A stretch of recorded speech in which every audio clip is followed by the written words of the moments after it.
WTOL 11 Plus. I'm Michael Sandlin. It's so nice to be back with you.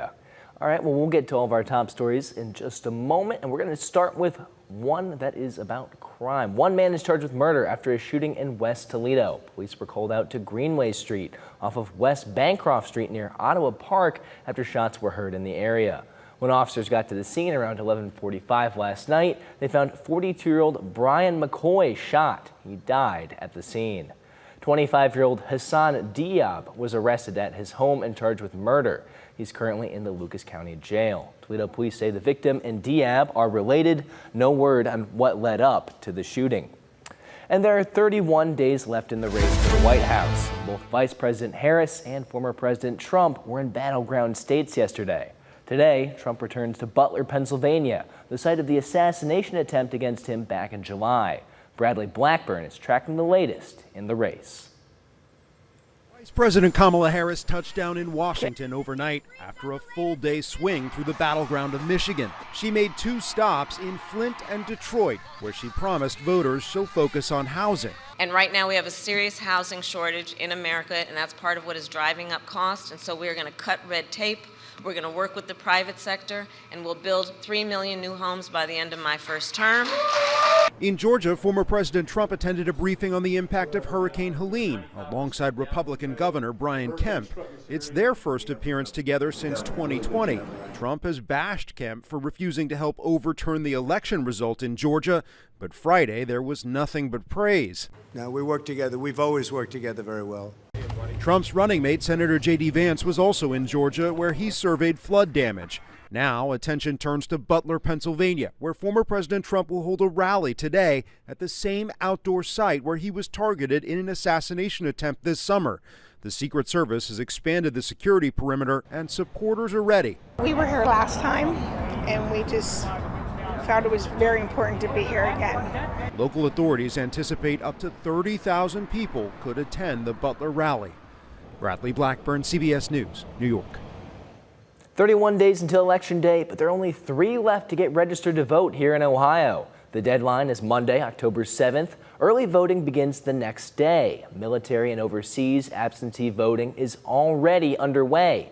Now, Michigan does things a little differently. Michigan residents can register online until 2 weeks out from Election Day. After that, people can register in person at their clerk's office, and Michigan does allow voter registration on Election Day itself until polls close at 8. And of course, Election Day is on November 5th. Now, if you're unsure if you're registered to vote, you can check on the Secretary of State's website. Michigan and Ohio residents enter their first and last names plus the county you live in to check your registration status. If you're registered, a polling location and other local information will be provided. We have a link to check your registration status over on our website at WTOL.com over on our Election 2024 tab. Now here's John Birchfield with that weather.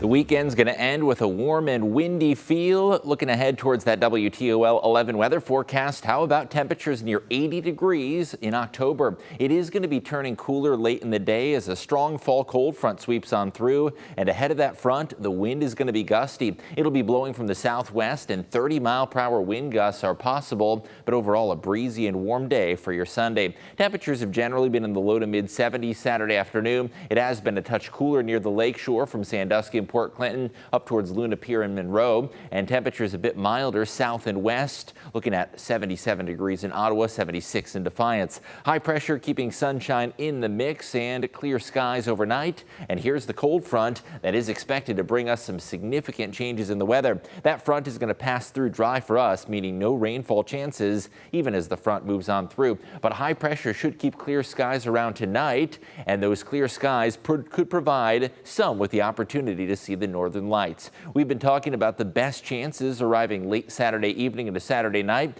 and I think the prime viewing window is going to be between 10 p.m. and 2 o'clock a.m. By no means is it a guarantee, and the space weather prediction forecasts are still subject to change, but this is going to be the ideal viewing setting with strong geomagnetic activity predicted. A KP index of 7 means that that view line is going to extend fairly far south, possibly even into northern Ohio. Here's that hourly viewing outlook between 10 10 p.m. and midnight viewing conditions are expected to be about as good as they're going to get. And later overnight, that KP index drops back down to around a 6. So you want the higher number for better viewing conditions. Now keep in mind, sometimes you might not be able to see those vivid colors with your eyes, but if you take the camera app out on your phone and take a photo of it, you might actually enjoy a better view of the northern lights. And as usual, away from city lights in rural areas is going to be your best bet, especially in southeastern Michigan. Sunday's forecast, breezy and warm. We are going to briefly spike to the low 80s. The high temperature is going to be happening in the early afternoon, dropping later in the day. Southwest winds will be sustained around 20 and gusting to 30 miles per hour, possibly even a little stronger along the lake shore. Temperature-wise, we do jump to 80 degrees, a bit warmer south and east of the river.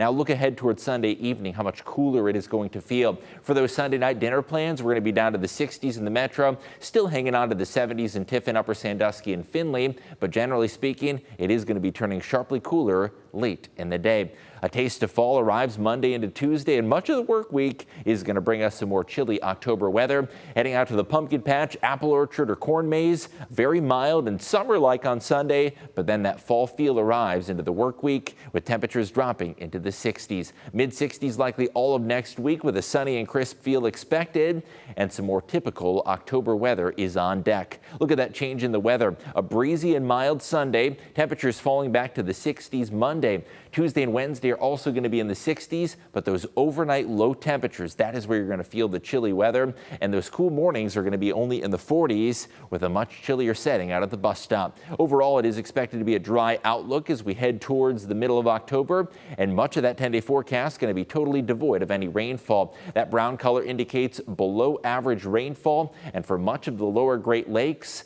the farmers' harvest outlook is going to be dry as the drought conditions continue.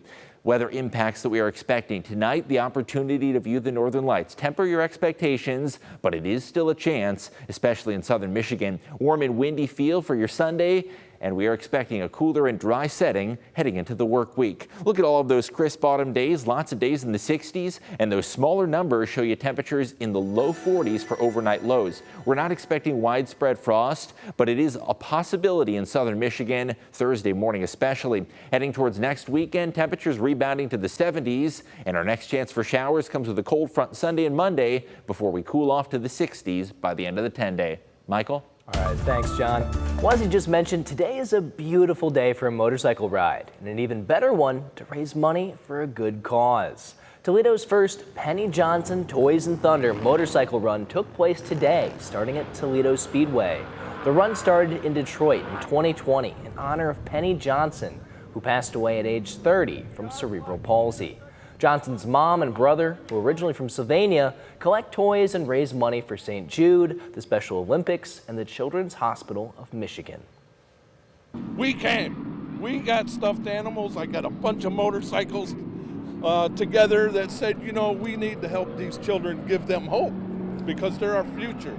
So we went down, we gave them stuffed animals, we gave them thunder, we gave them, hopefully we gave them hope.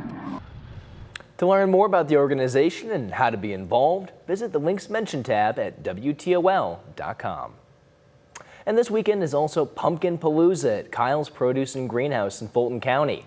This is the 4th year for Pumpkin Palooza, but this is the first year it's a weekend-long event. It's from 10 to 6 both today and tomorrow. All pumpkins are still only $2 and have been since 2018.